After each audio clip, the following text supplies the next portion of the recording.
everyone. Today we are in Richmond. Gastown. Gastown. So this is Gastown, the other side.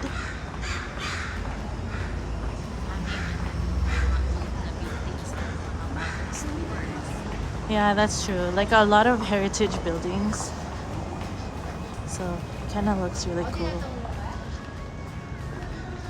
Today's Friday. It's usually really busy here, but yeah.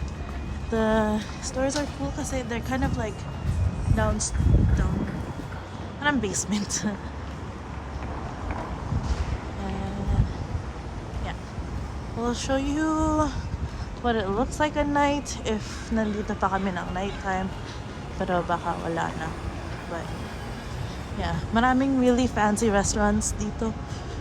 Pero dati, puro siya homeless people. Ngayon, gentrified na and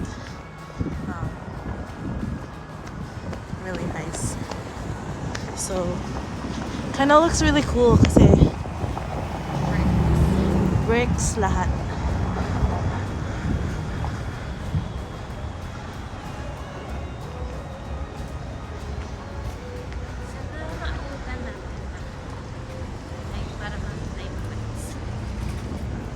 True. Pero alam nyo, medyo mahirap abutan siya ng night kasi kakabayad lang namin ng parking. Tapos, it cost $10 per hour. $10 an hour. Kind of crazy. So, tingnan nyo.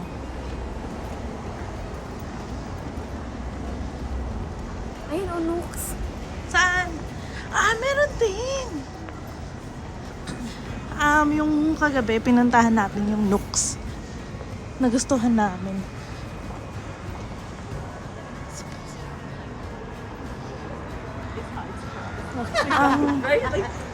Cute-cute ng store na to. Puro siya local Products, locally made, locally sourced. local artists. Local artists. Yeah, pretty cool.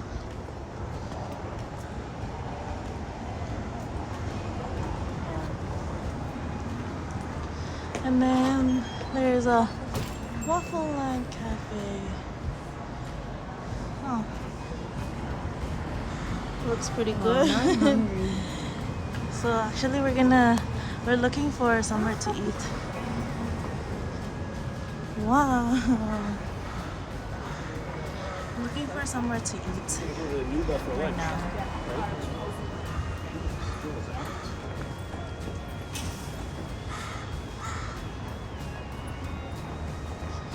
Masarap dito sa meat. Ano siya? Parang restaurant but walang meat. Puro vegetables lang. Do you wanna eat there? Vegetables. Hindi, they taste like taste like meat. Parang siyang beyond the meat. And then that used to be a pub called Local? Oh, it still is. I thought it was sold. And then more restaurants here. And then under construction siya dito. Ayan siya. Look at that. Yeah.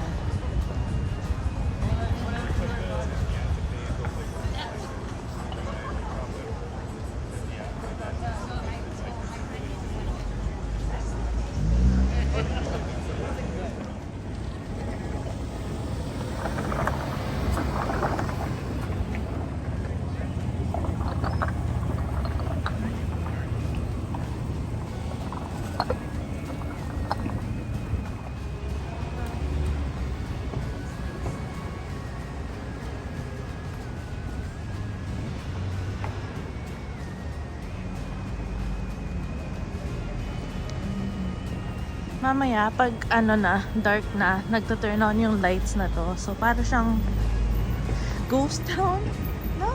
Parang ganun. Para siyang England ang dating niya. Pretty Me too. Na-imagine ko. I've never been to England Na-imagine too. ko din. Like yung mga nakikita ko sa movies. Ulan na guys. Ayan. Bakit? Hindi ko pa alam.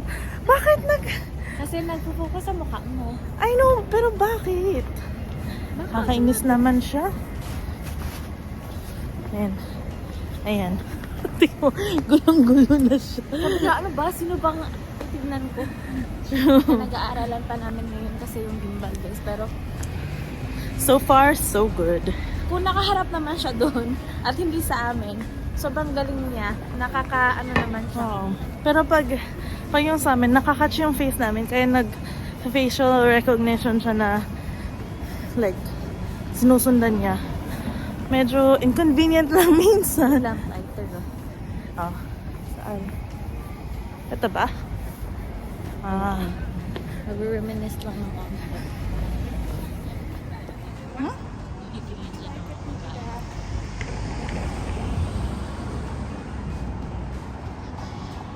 So, mga things to be aware of pag kayo ay nasa Gastown is mahal yung parking and maraming tao, pero maraming shops, pero also maraming homeless people na nag-ask for monies and if you're nice, go ahead and give them money. They are not, scary, pero it's also okay to say no and walk away. Don't feel obligated. Also, watch out for poo-poo. You might think that it's animal poo-poo, pero It's actually you. oo, mga tae ng tao yun. Kaya, yun lang. Wala naman so far report of See this small building here? about definitely worry. Kasi overall naman, like yung tourist spot naman talaga yung Gastown. True. And ma-walk mo siya in 15 minutes from the start of Gastown to the end. Yeah, end to end. 30, depende kung Mag-stop kayo. Pero maliit lang siya. Parang isang street lang siya. And then, connected na siya dun sa waterfront and to the rest of downtown. Tapos yung isang side niya, train tracks and the water. So, train tracks and the water are this way. And then, the rest of downtown is this way. Dito. This is the very famous Gastown clock. It steams. Let's see. That one. Yeah. So it steams and it makes sounds like Kat said. And we're just gonna go here because we're gonna eat. But look at the buildings. Full of character everywhere. And then there's Kat. So, mga ideas for photo shoot? yeah, you can. Dito. Marami kayo makikitang mga pictures na ito yung background. True. So, kung gusto niyo talaga ayan ang ganda. Diba? And look at the mountains. And then the mountains are right behind. Anyways, we're gonna go eat a first. little bit of everything. Yeah.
ba? din.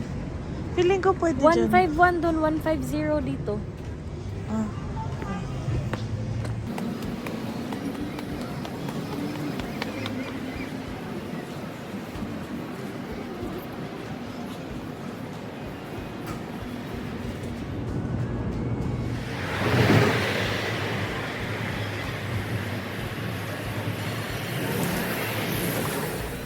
Okay, so yun na nga.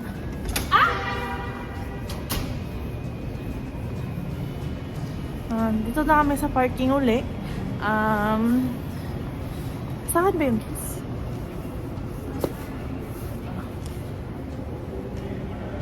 Wow, ang ganda ng bahay dun sa kabila. Ganyan ang mga bahay. Gastown. Cute na mga dogs. Ito yung papasok na ng ano talaga, Gastown talaga. So, under construction lang ang mga streets dito, pero nadadaanan pa rin naman siya ng mga cars. And may konting ASMR.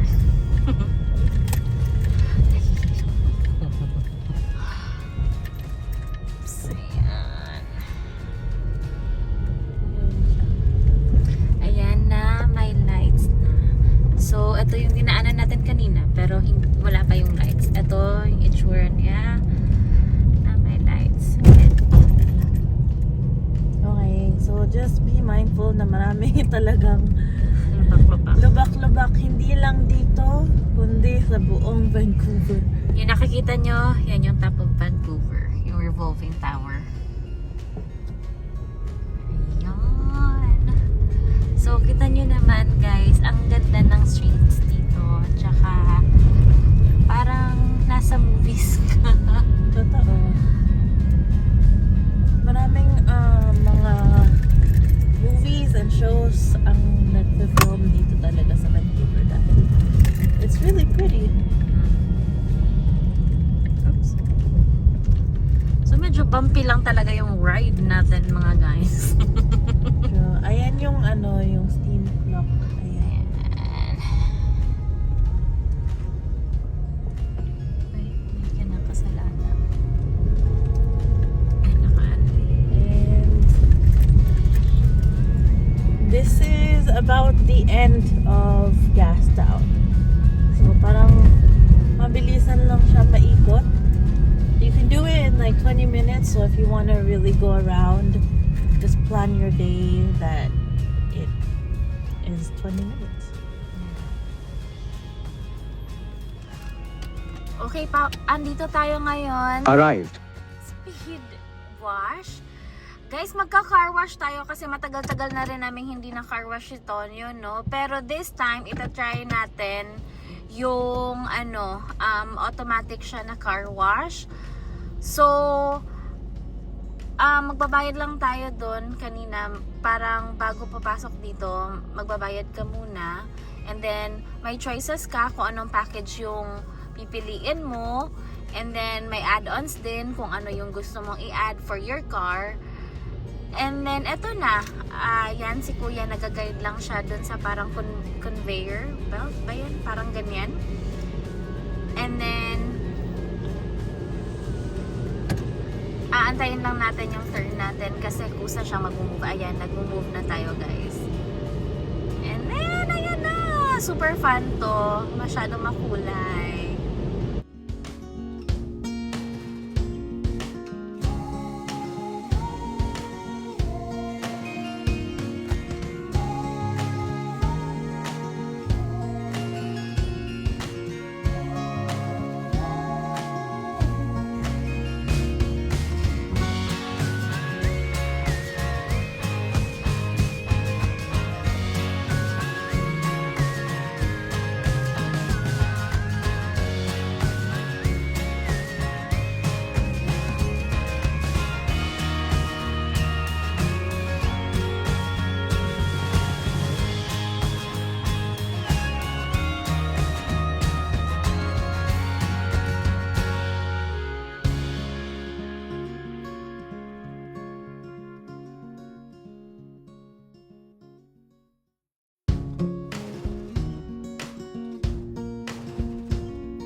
So clean.